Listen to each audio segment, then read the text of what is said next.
Boa noite. Boa noite.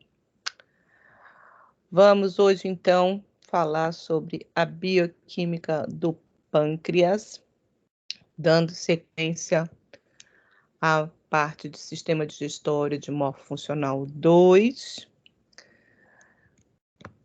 E hoje vamos falar um pouquinho sobre o pâncreas. O pâncreas é um órgão importantíssimo que desempenha um papel vital na coordenação, na regulação da digestão, do metabolismo de nutrientes.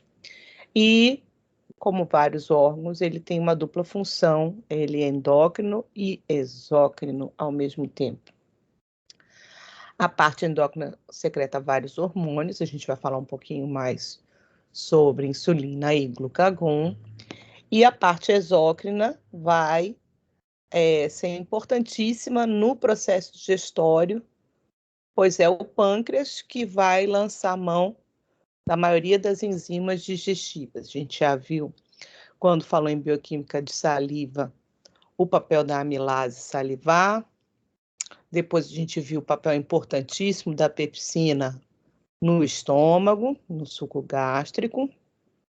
O papel da lipase gástrica, que é importante, mas a maior parte do processo digestório vai ocorrer agora, dentro da luz intestinal, por conta da secreção pancreática. Depois, quando a gente tiver aula de intestino, a gente vai ver que o intestino também tem a participação, a gente já comentou sobre isso, com relação a algumas enzimas da borda em escova, mas hoje a gente vai focar aqui neste órgão bacanérrimo. Então, vamos lá. 80% a 95%, dependendo do autor, alguns dizem que é 80%, outros dizem que é 95%, mas o certo é que a maioria da massa pancreática é correspondente a células exócrinas, como era de se esperar, porque para que a gente faça a digestão dos componentes que vêm no alimento, a gente tem que ter uma secreção compatível com essa quantidade, correto? Enquanto que a porção endócrina libera sinalizadores, que, como vocês aprenderam, eles podem atuar em quantidades muito pequenas, são extremamente eficientes, pois têm uma especificidade por seus receptores. Essa parte exócrina está agrupada em lóbulos, que são chamados de ácinos, e esses ácinos estão conectados aos ductos pancreáticos, formando uma rede. Então, toda essa parte celular desemboca nesses ductos, que vão posteriormente liberar no duodeno, nessa primeira porção do intestino, esta secreção pancreática.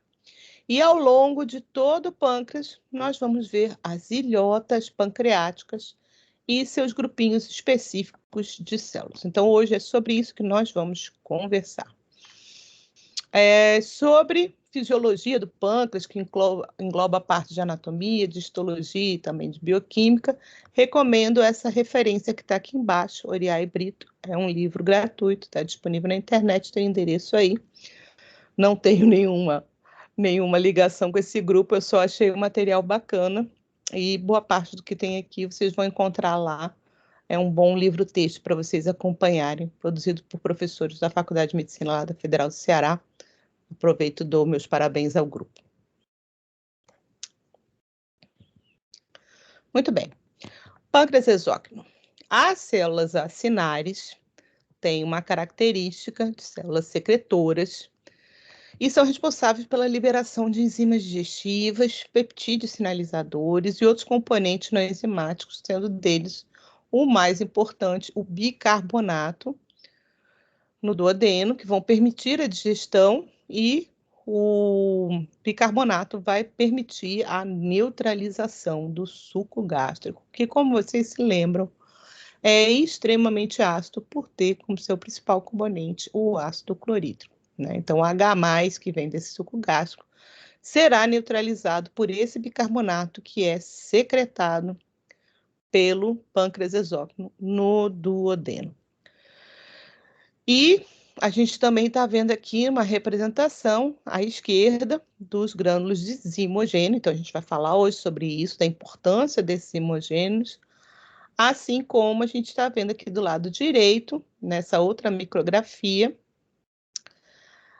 de uma célula do pâncreas exócrino com essas bolinhas pretas. Essas bolinhas pretas são justamente esses grânulos secretores extremamente corados, porque eles são riquíssimos em proteínas. Proteínas essas que são as enzimas, seja na sua forma livre, seja na sua forma zimogênica, que vão corresponder às enzimas digestivas, que vão permitir transformar as macromoléculas em unidades simples para absorção durante todo o trajeto na luz intestinal.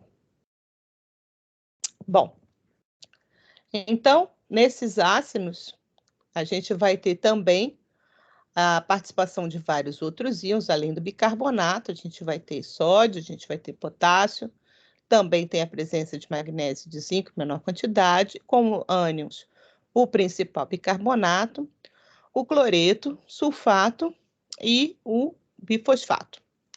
Todos eles vão estar envolvidos, implicados nesses processos de transporte. Então, a gente tem aqui na membrana das células ductais pancreáticas alguns cotransportadores, né? Como cotransportador de bicarbonato e cloreto, que faz um simporte com cloreto, saindo bicarbonato, entrando cloreto, o CFTR, que é um transportador muito importante para a saída de cloreto das células ductais.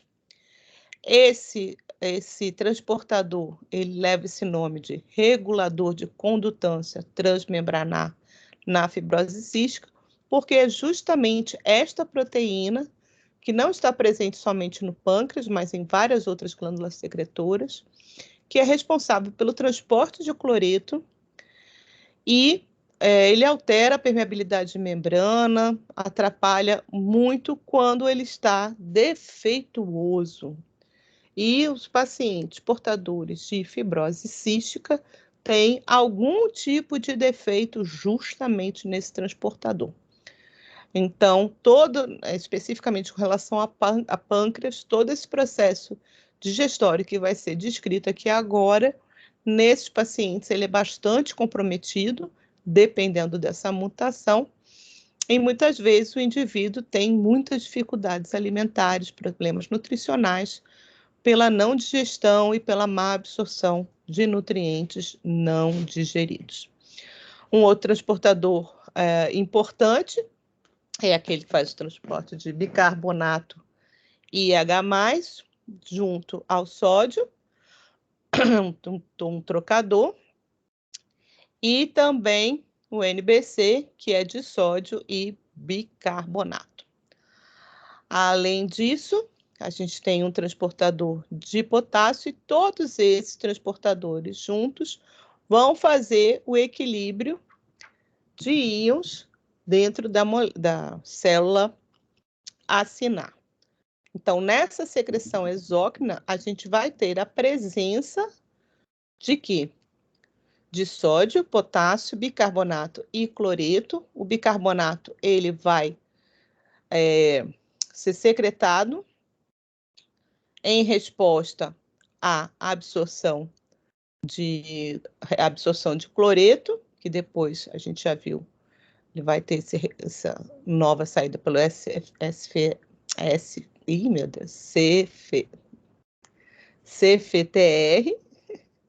CFTR, oh meu Deus, ai, essa hora, quase meia-noite. E junto com isso vão ser liberadas também as secreções enzimáticas, ok? Então, o pâncreas sintetiza, ele é um órgão sintético e secretor. Ele faz as enzimas e ele secreta as enzimas que vão ser liberadas na luz intestinal e, portanto, é um órgão que tem que ser extremamente protegido. Por quê? Visto que qualquer célula é composta pelos mesmos tipos de classe de moléculas, ou seja, proteínas, lipídios, carboidratos. E, visto que no pâncreas a gente vai ter enzima para digerir todo esse tipo de moléculas, então ele seria sujeito à autodigestão o tempo todo, principalmente no que diz respeito a proteínas. Como vocês sabem, vocês já estudaram em biologia, já estudaram em bioquímica, as proteínas estão na composição de absolutamente tudo que diz respeito à célula. Metade das membranas celulares são compostas de proteínas de membrana, sejam proteínas transportadoras, como as que a gente acabou de ver, proteínas do tipo receptor, como a gente vai falar bastante,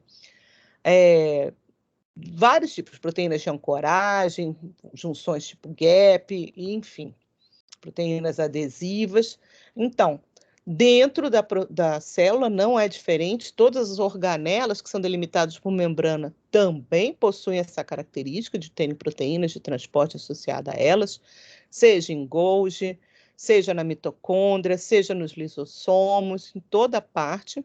Então, haveria um risco muito grande caso não houvesse um sistema protetor muito eficiente. Então, alguns mecanismos foram elaborados pela natureza para evitar esse problema, que a gente vai ver que nem sempre é evitável, algumas coisas podem dar errado. Então, o local de síntese e o local de secreção dessas proteínas é separado do local da atividade digestiva. A maioria das enzimas pancreáticas são produzidas na forma de precursores inativos, que é o que a gente chama de zimogênio. Então, o zimogênio é uma proteína que é produzida, então, seu gene contém uma sequência a mais de nucleotídeos que vai codificar uma sequência maior de aminoácidos. A proteína ela vai ser sintetizada, então, maior do que ela é, e depois ela tem que ser processada, ela tem que ser clivada, ela tem que ser hidrolisada para que ela sofra a ativação. Então, isso já é uma forma de proteção. Geralmente, esses imogênios, essa parte a mais que tem na proteína, ela protege justamente o sítio ativo, ou seja, a região onde vai ocorrer, por exemplo, a hidrólise de uma proteína. Ela fica protegida como se fosse uma tampa. Além disso, então, assim, eles só vão ser ativados na entrada do duodeno, a gente vai ver como é que é isso. Além disso, o pâncreas sintetiza um inibidor de tripsina, que é chamado de inibidor de tripsina secretora pancreática, chamado PSTI, ou PST1, ou SPINK1, o SPINK-K1, como vocês vão encontrar na literatura. Novamente aqui a gente vê, né? Conforme o tempo vai passando, as pessoas renomeiam determinadas substâncias por vários motivos, e isso às vezes gera confusão na cabeça do estudante, tá? Então, PSTI, na verdade, PSTI é inibidor de tripsina, secretora pancreática, é o título em inglês, e esse SPINK já é um outro nome que é associado a serina protease tipo Kuntz, acho que é tipo Kuntz, que no final é a mesma substância que a gente está se referindo, ok? A tripsina é necessária para ativação de outros imogênios, como, por exemplo, o quimitripsinogênio ou a proelastase, que também são proteases. Então, uma vez que a tripsina seja ativada, ela irá ativar o quimitripsinogênio e a proelastase, e aí o estrago é grande. Então, para isso, a gente tem esse inibidor de tripsina, não é o único, já foram descritos alguns outros, mas esse é um dos mais conhecidos. Então, a PSTI, que é esse inibidor de tripsina, ele desempenha um papel importantíssimo, na meu Deus, telefone. Ai.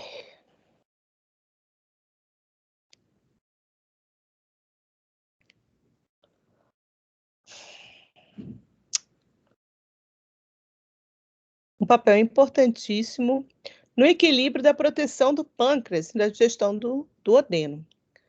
Embora seja importante inibir a ativação prematura da tripsina no primeiro, é igualmente essencial permitir a ativação da tripsina. Portanto, a ativação de todos os imogênios no último. Então, também processos que impeçam essa ativação adequada da tripsina vai impactar em todo o processo digestório, principalmente no que se refere à digestão de proteínas.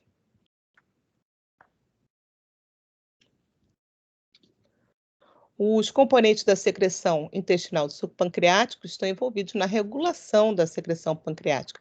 E a tripsina, então, é um importante fator regulador. Então, aqui tem uma tabelinha com os produtos das células acinárias pancreáticas, o tripsinogênio, que é a sua forma zimogênica da tripsina, está aqui como primeiro, depois quimitripsinogênio, proelastase, procarbotidase 1A e procarboxipeptidase B. Você vê que todos os são gênio ou pró, significa que são justamente essas formas precursoras. Na verdade, são todos imogênicos, né? E essas todas aqui serão proteases quando ativadas. A amilase pancreática, então, parte do amido ele é digerido pela amilase salivar, mas a amilase salivar não é ativa no suco gástrico. Uma vez que o alimento é deglutido e cai no suco gástrico, o alimento que ainda está protegido do suco gástrico, ele continua tendo a atividade da amilase, que geralmente vai quebrar o amido em destrinas superiores, inferiores e até oligonucleotídeos menores, como a maltotriose e a maltose. Mas uma vez que a amilase salivar entre em contato com a acidez do suco gástrico, essa atividade será interrompida, o que não é problema quando o pâncreas está funcional, porque a maior parte do amido vai ser justamente digerido pela amilase pancreática.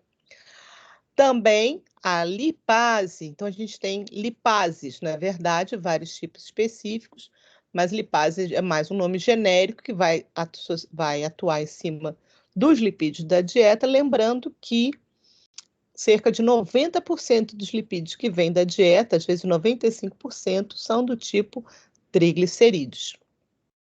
Além disso, tem algumas esterases que vão agir sobre ésteres de outros tipos de lipídios que não. Desculpe, Ah, não meu pode. Deus. Que não. Ah, eu tenho uma Siri muito chata que só me atende quando eu não quero. Ai, que não os triglicerídeos e as fosfolipases, que são importantíssimos para vários outros processos. Quando vocês forem estudar farmacologia, vocês vão ver bastante isso. Sendo que a lipase geralmente precisa de uma colipase para atuar e também de um processo anterior de emulsificação desses lipídios através de sais biliares, como a gente vai ver na aula de fígado. Além disso, a gente tem as nucleases, não menos importantes, a desoxirribonuclease e a ribonuclease, que atuam respectivamente em DNA e RNA. Lembrando que a gente, quando consome alimentos, eles sempre são de origem ou animal ou vegetal, e todos são compostos de células, e, portanto, também tem esses nucleotídeos, embora ácidos nucleicos não sejam considerados nutrientes essenciais para a gente, porque nós somos capazes de sintetizar todos os nucleotídeos que nós necessitamos para fazer nossas células novas. Então, além disso, a gente tem fatores reguladores, como a procolipase, como eu falei, que vai atuar junto à lipase, e os inibidores de tripsina, que eles botam aqui no nome geral, e o peptídeo monitor, que eu vou dizer para vocês que é o mesmo inibidor de tripsina que a gente acabou de falar, o PSTI. O peptídeo monitor, ele monitora o estado no lume intestinal e sua presença aumentada após secreção pancreática estimula a liberação de CCK, a colecistocinina das células I, para desencadear mais secreção pancreática e, portanto, está envolvida numa forma de loop de feedback positivo. Então, a CCK, que é a colecistocinina, a gente vai comentar um pouquinho mais sobre ela, é uma das substâncias reguladoras que vai ser produzida pelas células epiteliais do intestino e vai ser uma das responsáveis pelo estímulo à secreção pancreática. Então, o peptídeo monitor está lá, o PSTI1 e o fator liberador de CCK luminal, e ainda existe uma outra substância, que é chamada de inibidor de ligação de diazepam, que também parece estar envolvido no controle da secreção pancreática, mas isso é uma informação um pouco mais recente, só para vocês terem noção. Então, nas células acinárias existem diversos receptores, e aqui a gente tem algum. Então, além da colecistocinina, que a gente já comentou, a acetilcolina vai ser um importante sinalizador para a atividade pancreática de secreção de substâncias, assim como o GRP, que é o peptídeo liberador de gastrina, o VIP, polipeptídeo intestinal vasoativos, e todos eles são receptores do tipo proteína G, que vão agir através da estimulação de proteína G, sendo que de VIP e de secretina, que também é importantíssima, vão aumentar o nível de AMP cíclico dentro da célula, e os outros, GRP, acetilcolina e a colecistocinina, vão estimular o influxo de cálcio. Tanto um processo quanto o outro vão estimular proteínas quinases específicas, algumas específicas para estímulo por AMP cíclico, outras por cálcio, que vão fosforilar essas proteínas estruturais, inclusive proteínas de citoesqueleto.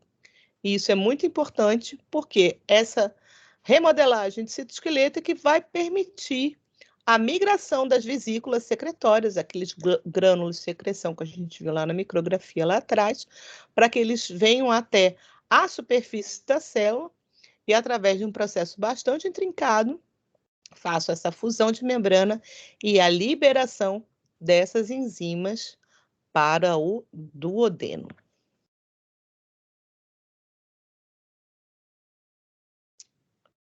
Então, aqui vem mostrando uma síntese do caminho das proteínas da dieta, dos processos digestórios. Então, as proteínas, uma vez sendo ingeridas, na boca elas não terão nenhum tipo de digestão. Ao chegar no estômago, sofrerão a ação prévia da pepsina, que vai partir essas proteínas, vai hidrolisar essas proteínas de uma forma bastante inespecífica, gerando peptídeos de variados tamanhos, a depender da origem da proteína que chegou. Alguns poucos aminoácidos, os aminoácidos que já tenham sido digeridos, eles vão seguir pela luz intestinal e serão absorvidos, porque os aminoácidos podem ser absorvidos por toda a luz intestinal. Já os polipeptídeos vão ter que passar pelo processo posterior de digestão, nesse caso com as proteases pancreáticas ativadas, que são a tripsina, a quimiotripsina, a elastase e as carbopeptidases. Isso, então, vai gerar oligopeptídeos, geralmente di e tripeptídeos e aminoácidos livres. Os di e tripeptídeos ainda vão passar por um segundo processo de digestão através da di e tripeptidase, que estão presentes na borda em escova do intestino delgado. E as demais, os aminoácidos livres, vão ser absorvidos pela veia porta e vão ser encaminhados para o fígado, que vai tratar, então, de distribuir esses aminoácidos para o corpo todo. Muitos aminoácidos serão aproveitados pelo próprio fígado para suas funções, que a gente vai ver na próxima aula. Qual a razão para esse mecanismo elaborado para ativar as enzimas digestivas dentro do trato gastrointestinal? Isso é justamente para evitar a autodigestão do pâncreas. Então, de novo, esse inibidor pancreático de tripsina, esse PSTI, que é secretado pelas células do pâncreas, ele tem um papel fundamental, é como se ele fosse uma tampa para uma caneta, né? Uma caneta meu Deus. Uma caneta tampada não... O que aconteceu? Uma caneta tampada não vai fazer... não vai escrever, né? Essa é a ideia. Então, ele se liga a tripsina e inibe sua atividade intracelular e extracelular. Se por acaso ocorre qualquer problema com esse inibidor de tripsina, então a gente pode ter início a esse processo de autodigestão, que é o que se observa na pancreatite. Agora eu vou dar uma pausinha aqui no vídeo e eu já continuo gravando mais um pouquinho.